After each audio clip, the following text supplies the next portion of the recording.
Hello, everyone. Welcome back to the GSMC Basketball Podcast, brought to you by the GSMC Sports Network. As always, I'm your host, Mayor Fatemi.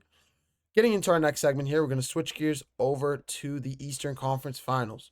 Jalen Brunson, Tyrese Haliburton, two stars, two young budding stars, especially Tyrese Haliburton, who's really been bursting on the scene here over the last couple of years, bringing the Indiana Pacers to the Eastern Conference Finals last year. And funny enough, it was against the same team that he forced a game 7 against the New York Knicks and won a game 7 in New York to clinch a playoff berth in the Eastern Conference Finals last year. This is going to be an unbelievable series. Like, if you guys want to watch high level, intense basketball, get your popcorn ready because this is that series. The Thunder Timberwolves, we're still trying to figure out what it's going to be. It's kind of finesse, bully ball style basketball versus fast-paced basketball. This is just two teams that are just going to go at it until somebody wins. They're just going to continue to fight, and it's going to go to a decision, and we're going to see how the judges score the fight. That is how every game of this series is going to be. I seriously think every single game in this series is going to be close. Every single one. This is New York Knicks, the same New York Knicks that just took out the Boston Celtics in 6 games. This is the same Indiana Pacers team who walked through Milwaukee, walked through Cleveland, both those series finishing in 5 games. And now looking to walk through the New York Knicks. An Indiana Pacers team that's just full of talent. I'm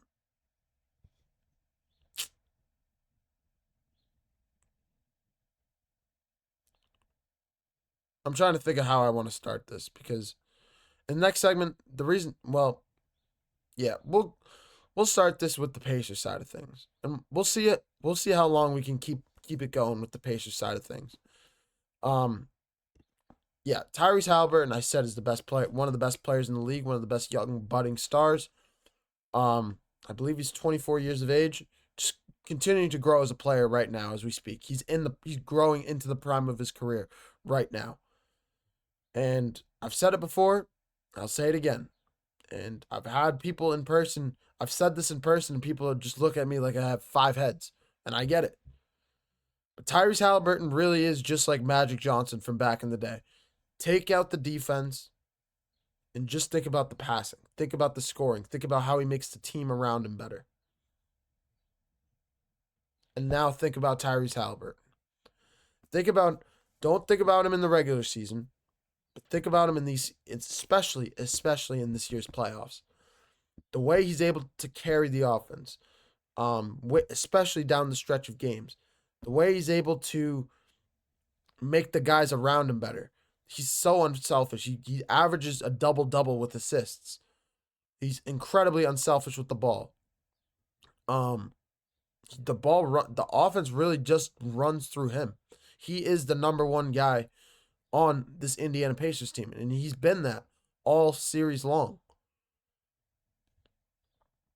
I think if I'm the New York Knicks, I don't know who I would. I just don't know.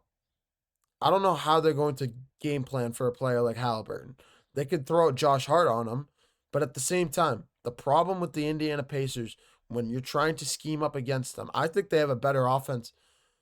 There is a legitimate argument you can make that their offense is more potent, more deadly. When they get hot, they're deadlier than the Oklahoma City Thunder. And when I say deadly, I mean they can rip off 20-0 runs in 4 minutes, 5 minutes. They can erase leads like this. Sorry, my forearm is so. Oof. Sorry. That was weird. But yeah, this is an Indiana Pacers team that's playing at a high level right now. An incredible basketball team that's playing. When I say, like, if you guys can think back to the comebacks that they've had, Game 2 against the Cleveland Cavaliers, down by 7, I believe, with 52 seconds left. In in the Bucks series down by what was it, 5 or 6 with 30 seconds to play. When you're able to erase leads like that, just based off heart and grit alone, missing free throws, getting rebounds, missing threes, getting the rebound, and kicking it back out for another wide open three to knock it down. Pacers have had some luck, but they've executed to perfection, and I think a lot of this has to go to Rick Carlisle. We have to give a lot of credit to Rick Carlisle and how he's turned this team around. We saw in the first half of the year before the All-Star break, the Pacers were kind of struggling a little bit. They were finding themselves around the 6-7 position, just above 500, just trying to figure it out. We're continuing to go through some growing pains from some injuries. And Tyrese Haliburton was kind of part of the problem, you could say, because his offense was lackluster, mediocre at best. Mediocre at best, I think, is the best way to describe it. Having single-digit points, double-digit assists is good. He's playing like a good facilitator, a good facilitating true point guard. But if the Pacers want to be as good as they are, the reason why the Pacers are as good as they are now is because Haliburton flipped that switch. And since he has flipped that switch, this Pacers team has just been a different team. They were the hottest team for March before the playoffs, from March all the way to the mid-April. I apologize, my nose is running. But I just lost my track of thought. Yeah, they were the hottest team between March to mid-April. They've been the hottest team throughout this year's playoffs. And now they go up against a New York Knicks team that's incredibly talented, led by Jalen Brunson. They have Karl-Anthony Towns. They have Mikal Bridges, Josh Hart, OG Anunoby. They have a slew of guys. They have an incredible group of talent. Top 5 that their starting lineup has incredible talent.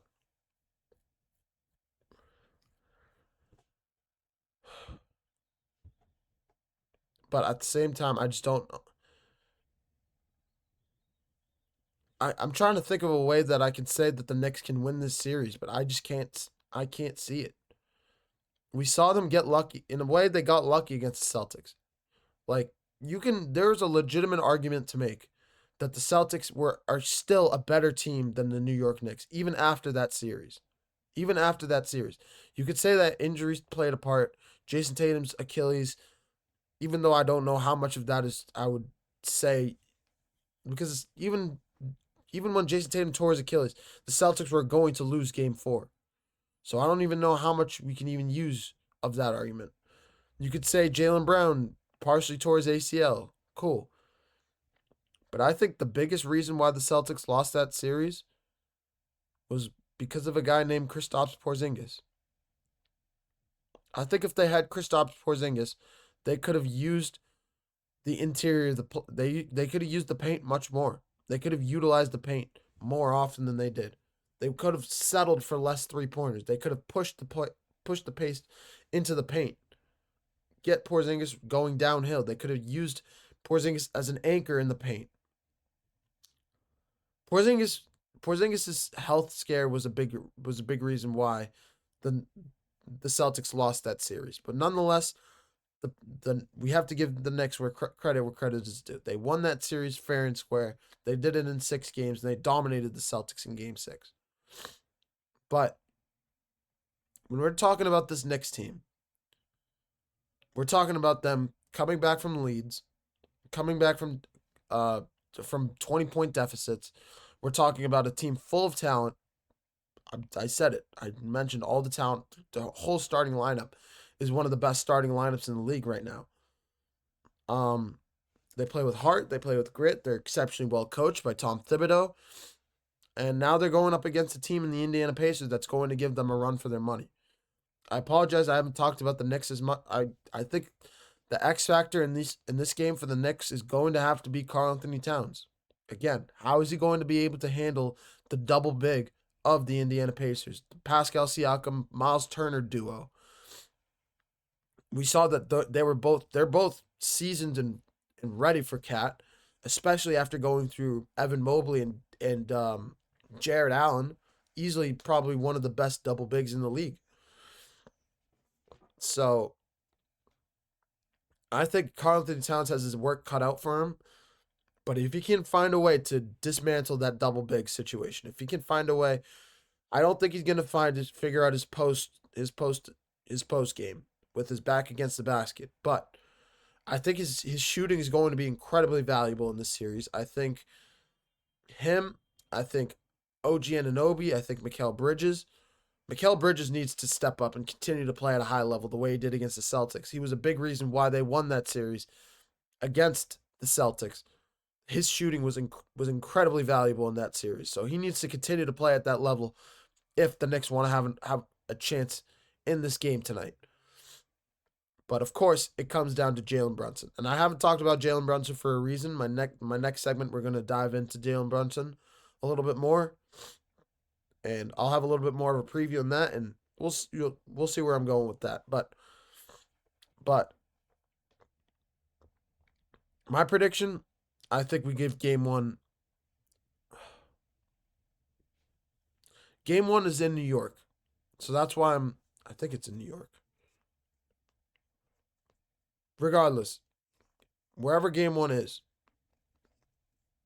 it is in New York. Okay. I don't know who to pick. It really is a 50-50 coin toss. If you guys have any thoughts in the comments, please let me know what you guys think, and I'm all ears for you guys' thoughts.